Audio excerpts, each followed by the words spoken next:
Good evening and welcome to War Thunder's website. I'm Old Dead Man. Today we're looking at yet another question and answer session from Vyacheslav Bulannikov, the man, the myth, the legend, the developer from Gaijin Entertainment over the War Thunder project. So let's take a look at what they've got for Q&A today, and we'll give you my reactions to them. We'll start off with aviation, then we'll go to ground, then we'll go to naval, and finish off with helicopters. So let's see what we got. Question: in realistic air battles, the introduction of SAM SPAGs on airfields at top tier has helped protect those wishing to repair on the airfield. However, as with before, there is the possibility that some may choose to simply wait out a battle on the airfield and let the SAMs do all the work. Do you have any plans involving preventing this style of play and preventing the exploitation of airfield protection? Answer: yes, we have such plans. Vague answer to a very long question. This one has been a long-term issue with War Thunder. They really need to find a way. I've suggested a few, others have suggested many, many more. It just really needs to get done one way or another to prevent that whole camping on the airfield thing. There's some ways you can do it. One of them's right there in the code of simulator air battles. You know, it's right there. If you don't take off in a certain amount of time, the game kicks you out. Gone. All right, next one. Question: is there any possibility we may see a line of Finnish aircraft in the Swedish tree like we did with South African vehicles in the British Ground Forces tree? This could offer some interesting additions to the Swedish tree, such as the Westland Lysander, the Saab 35XS, the Fulland Nat F1, the Hawk 51, and the MiG-21 MGBT, as well as more supporting aircraft to fill out gaps within the Swedish tree. At the moment, the answer says, we don't plan to separate the Finnish line like we did recently with South Africa vehicles in the British tree, although we will add more Finnish aircraft in the Swedish tree for sure. Not a surprise there. They're just saying they're not going to create a separate breakout line for it, and there'll be future ones, future aircraft in the coming. There's no time frame on it, and it doesn't look like they've got any immediate amazing plans, but keep that in mind. Question: in previous major updates, we saw the introduction of the MiG-21 BIS, the Su-17, and most recently the MiG-23M to the USSR, or Russia, air tree. Are there any plans to also introduce the MiG-21 BIS Su-22 and MiG-23M FML to the East German line after the MiG-21 MF in the future? Answer: we plan some of the above listed aircraft in the German tech tree. They actually said some of the above, so there's plans to add some of these to the German tech tree. They don't say when though, so take your pick. Question: do you have any plans to introduce the remaining aircraft from the Century series of American jet aircraft? Still left are the F-101 Voodoo, F-102 Delta Dagger, F-105 Thunder Chief, and the F-106 Delta Dart. Answer: yes, we do. Shocker. This is one of those questions that really you didn't need to ask, because the Century Series aircraft were coming. They were always going to be coming. They fit into War Thunder very well. I personally am excited for the F-105 Thunder Chief. I think there's a lot of fun things we can do with that. But it was a question whose answer was patently obvious before they even asked it. Question: is there any possibility we may see bigger aviation maps for Rank 7 jets? Answer: we consider the existing big maps, 128 kilometers squared, as quite suitable for high-tier battles. Since speeds are high there, opposing teams approach each other quickly, and there is no need for a lengthy flight to the target. The size of a location allows attacks from flanks while safely retreating to the airfields. Larger locations are potentially possible, though they require significantly more work from the team while decreasing the battle dynamics. So at the moment, we don't have plans to create locations bigger than 128 square kilometers. Honestly, this is not a bad thing right here. I mean, there's too many maps already that are smaller than 128 square kilometers used at the top ranks. So if they could make them all come up to 128 square kilometers, it would be a definite improvement for top tier air battles. That said, expect more usefulness for the BVR missiles if they do that. All right, next up. Are there any immediate plans to improve and expand the UK's top assault measures in terms of expanding sets of armaments or adding new vehicles with them? Having only bombs or rockets on both Phantoms while neighboring nations have fire-and-forget air-to-surface missiles, as well as a radio command and laser guidance missiles, obviously is not the best deal. Answer. AGM-12 missiles with radio command guidance are already in the British arsenal on the Buccaneer. As for more advanced missiles, their carriers must first be introduced into the game. On the one hand, I could make the statement that I'll bet you if we looked, there are pieces of equipment that would match these parameters that are on the existing aircraft. On the other, more planes for Brits. Hey, I'm liking the sounds of that. All right, next up, ground forces. Question. Red Desert was quite a different ground forces location to many previously featured in-game due to its size and open scale plan. Do you have plans for more maps of this style with larger open plain terrains? Answer. As our band's dislikes-likes statistics show, players like different maps, mostly compact ones with rich and dynamic gameplay. At the top ranks, larger maps are also desirable though. Therefore, we will be adding different maps with different styles of terrain and different sizes. They were going to do that anyway. They were going to add different types of maps and different sizes. Question. With the Falcon Spag recently moving up in battle rating, it has widened the gap of British anti-aircraft guns from the 4.0 Crusader AA to the 8.0 Falcon. Do you have any plans to introduce new vehicles to address this gap, such as the Canadian Skink Spag or Centaur AA Mark I? Answer. Such gaps exist in other nations too. Sometimes it is impossible to fill them. When we have variants, we try to use them. Yeah, kind of a non-answer again.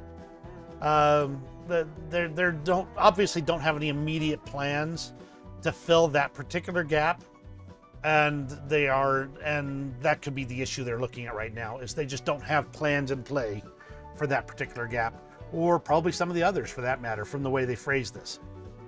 Question. With the STA-3 variant being added fairly recently, that helps improve lineup composition from the 6.3 to 6.7 tanks. Is there any possibility that you will consider the introduction of more variants of the STB-1 family to help the Japanese 7.7 lineup?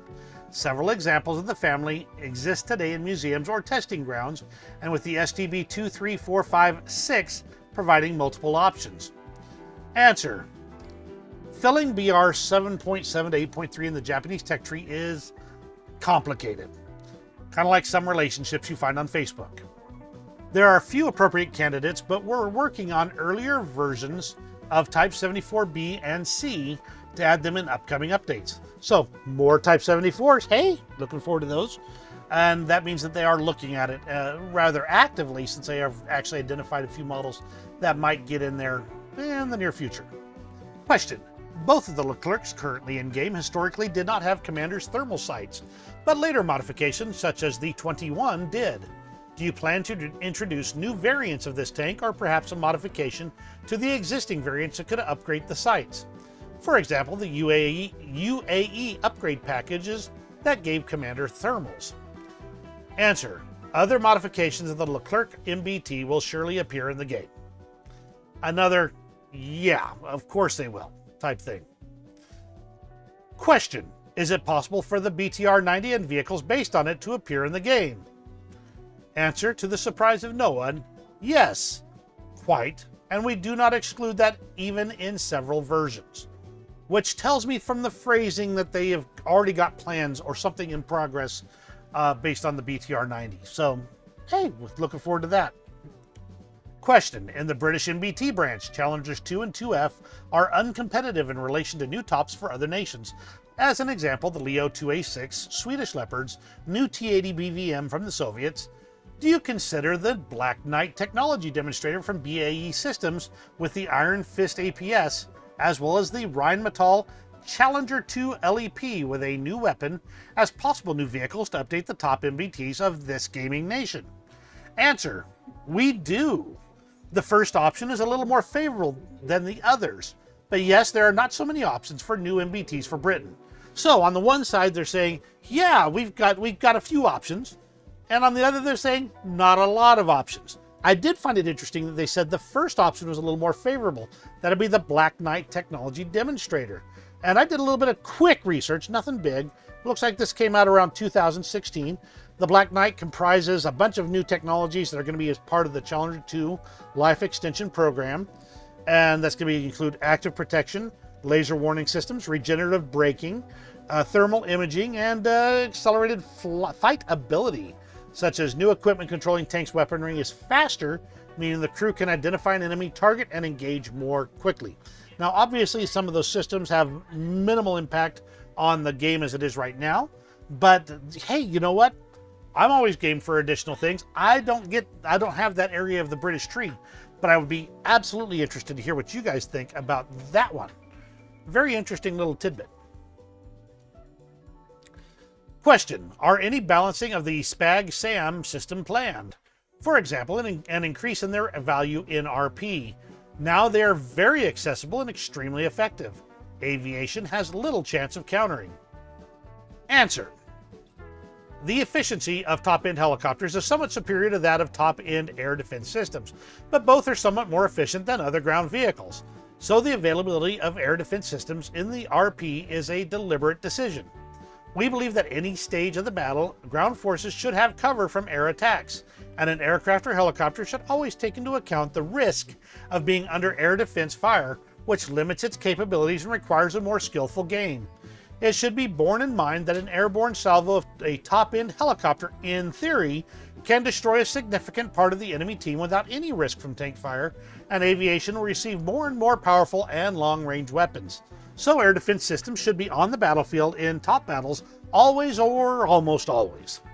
My thoughts, basically what they're telling me is the CAW series and the few others basically means that SPAGs better be available at low costs.